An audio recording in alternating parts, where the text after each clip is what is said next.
João Vitor. José Ângelo. José Antônio. Presente. Letícia. Presente. Lucas Pires. Presente.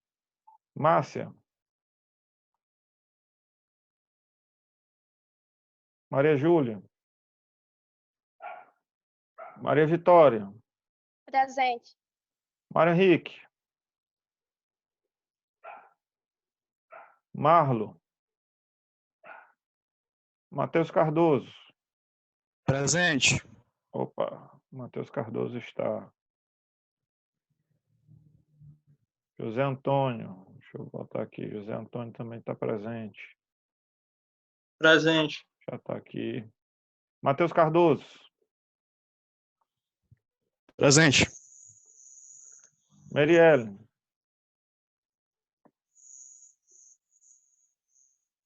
Milene.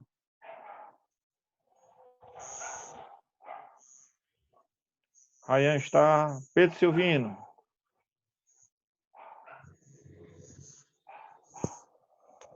Raíza. Rídila. Rodolfo. Sâmia. Presente. Arnaldo.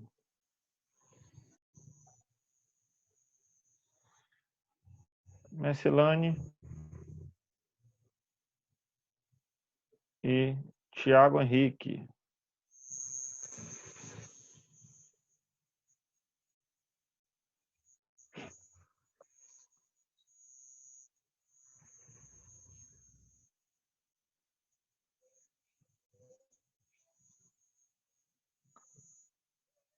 Só compartilhar aqui com vocês o nosso slide. Para a gente concluir parte de cheque hoje. Então vamos lá, para concluir. Vou tirar meu vídeo aqui, para vocês focarem apenas na chancela mecânica. Então essa parte já foi, prazo de apresentação também. Revogação, sustação, também a gente já tratou disso. Forma de cheque, pessoal. A gente tem várias formas de cheque. Nós vamos ter o cheque ao portador, cheque nominal. Cheque ao portador é aquele cheque emitido sem a indicação do beneficiário, ou com apenas a indicação ao portador, no lugar destinado à pessoa que deva recebê-lo. Então, opa, pessoal. E cheque nominal? Cheque nominal é aquele que vai consignar expressamente o nome do beneficiário ou tomador. A pessoa física ou a pessoa jurídica, somente podendo ser pago a este. Vou voltar aqui para o nosso exemplo. Aqui no nosso exemplo, nós temos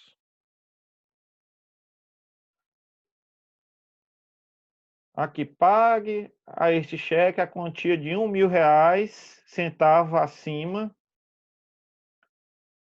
e centavos acima a estelionato ou a sua ordem. Ou seja, esse cheque é um cheque que nós chamamos de cheque nominal. Por quê? Porque ele tem o nome da pessoa, que é estelionato, sobrenome. Imaginemos agora se esse cheque não tivesse nada aqui, tivesse ficado em branco. É um cheque que nós dizemos que é um cheque ao portador. Ou então eu posso apenas pegar esse cheque e colocar aqui ao portador.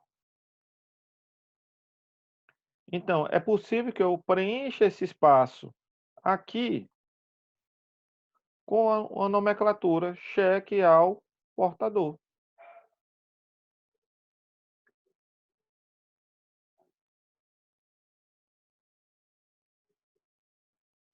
Vou voltar lá para a nossa cheque. Então, eu tenho um cheque ao portador, que é aquele cheque que não indica quem seria o beneficiário, ou não indica a pessoa que vai recebê-lo, e eu tenho um chamado cheque nominal, que a pessoa que vai constar lá no nosso cheque. O cheque, nós dissemos que é um cheque à ordem, é um cheque que ele é endossável, é aquele que pode ser objeto de endosso. E cheque não à ordem, que é um cheque que não é endossável. Lembra vocês, o endosso ele se dá no verso do cheque. No verso do cheque, a pessoa que tiver um cheque nominal, ele vai endossar a uma outra pessoa. E essa pessoa, ela que está endossando, ela é responsável solidária.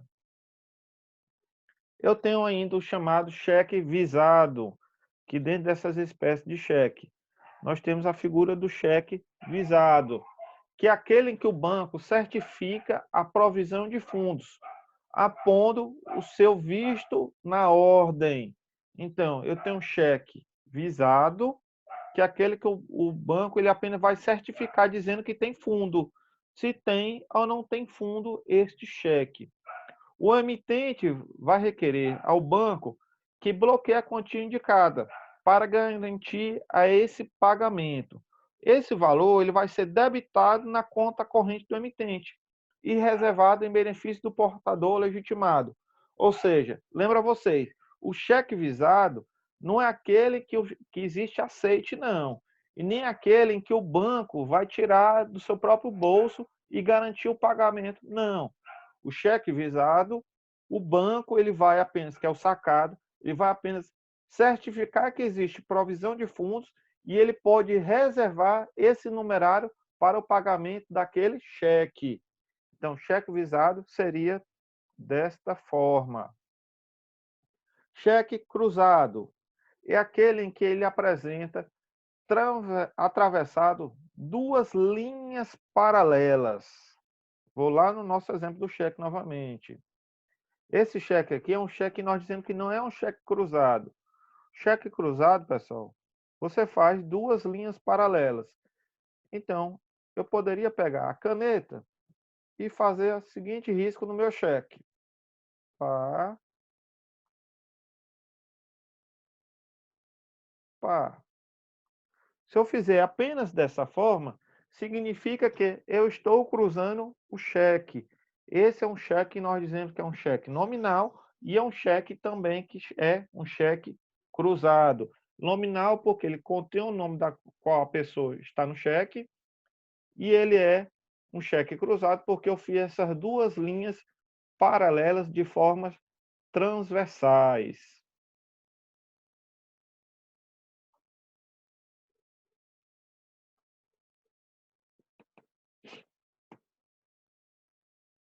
Então, onde o cruzamento ele vai fazer uma restrição à sua circulação.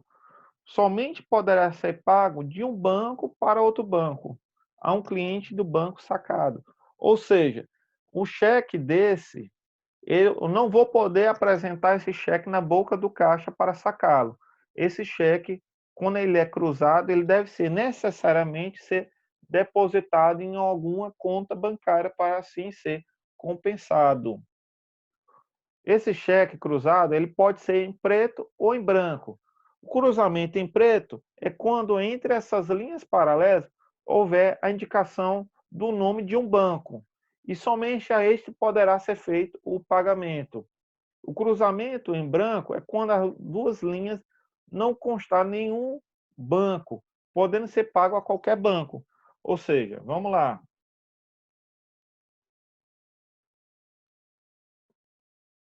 Estou aqui com o meu cheque novamente.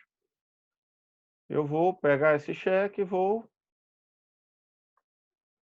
estou fazendo o cruzamento desse cheque.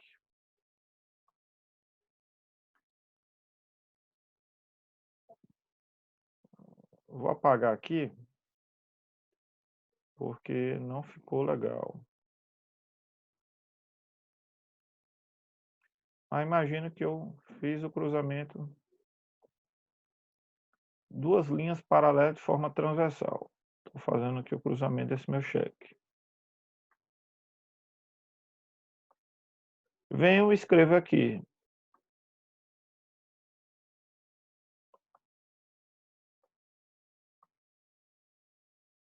Estou fazendo a indicação do banco. Banco do Brasil, BB, ou seja, é um cheque em preto. Entre as duas linhas transversais, eu estou indicando a qual banco deverá ser pago, a qual banco deverá ser compensado esse cheque. Se eu simplesmente fizer as duas linhas paralelas e transversais, é o cheque que nós chamamos de cheque, o cruzamento em branco, porque eu não estou indicando quem seria o cheque a qual deveria pagar. Todos ok, pessoal? Ok.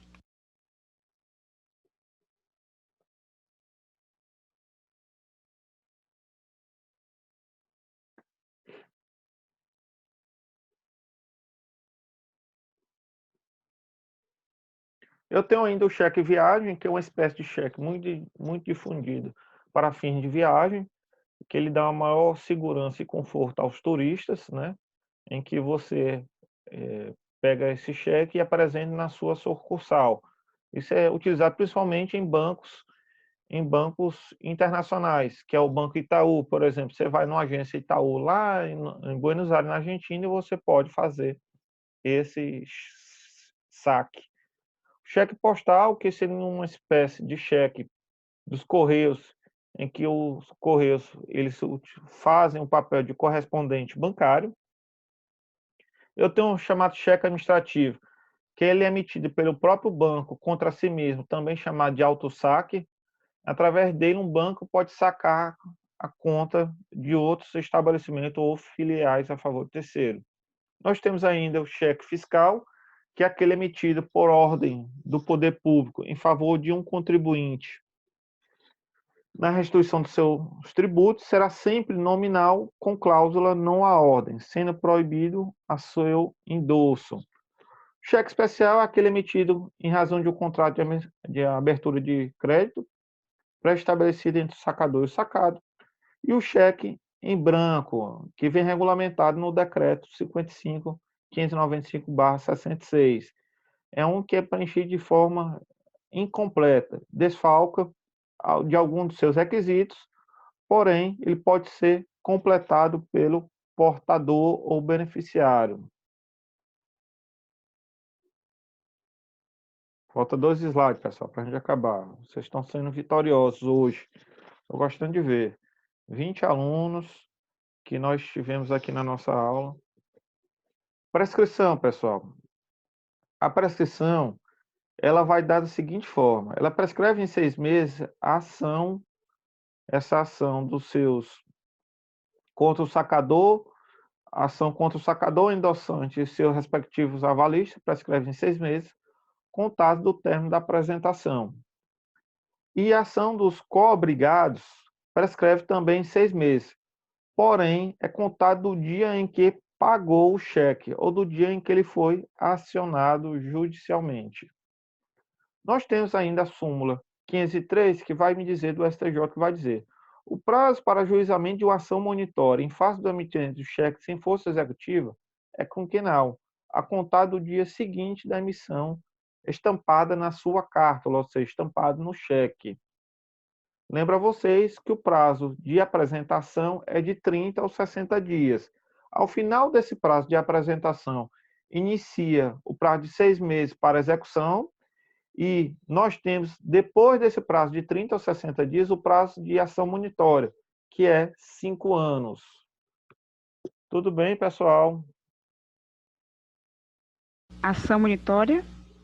Ação monitória 5 anos. é 5 anos, pessoal.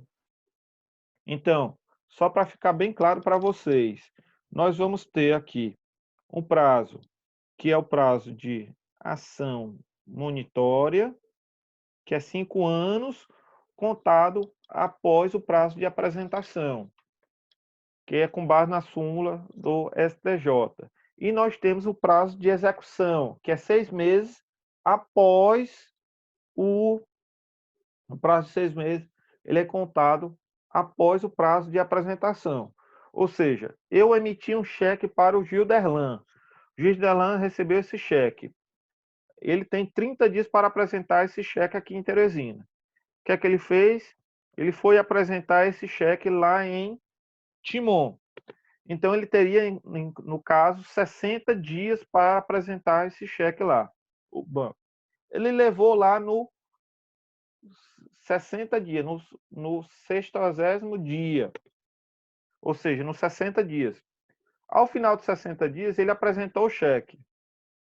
No 61 dias, já começa o prazo dele, começa a contar o prazo de 6 meses. Ou seja, aí ele conta 6 meses. Vai contar os 6 meses para ação de execução. Ele perdeu também o prazo de execução. Aí somente vai restar a ele o prazo de ação monitória.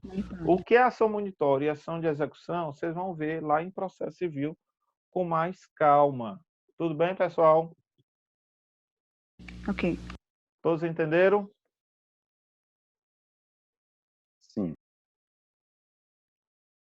Pessoal, obrigado. Estou encerrando nossa aula de hoje. Fique com Deus. Até a próxima semana, se Deus quiser. Pessoal, mais uma coisa. A coordenação ela está decidindo ainda se a gente vai mudar a nossa plataforma, porque algumas pessoas parecem que estão tendo dificuldade de utilizar o Zoom. Provavelmente a gente irá utilizar o Syscom, mas se a gente for mudar essa plataforma, eu aviso a vocês no grupo. Tudo bem? Então, a priori, fica o Zoom. Então, se a gente for modificar a plataforma, eu vou avisar vocês a nova plataforma, até para vocês poderem fazer o cadastro de vocês lá, que eu não sei, que realmente, nem eu não sei como é que funciona essa nova plataforma. Ainda não fiz meu login, nem senha, nem usuário. Tudo bem, pessoal? Um abraço, fique com Deus. Tchau, tchau. Tchau, professor. Valeu, professor. Tchau, tchau. Valeu, pessoal.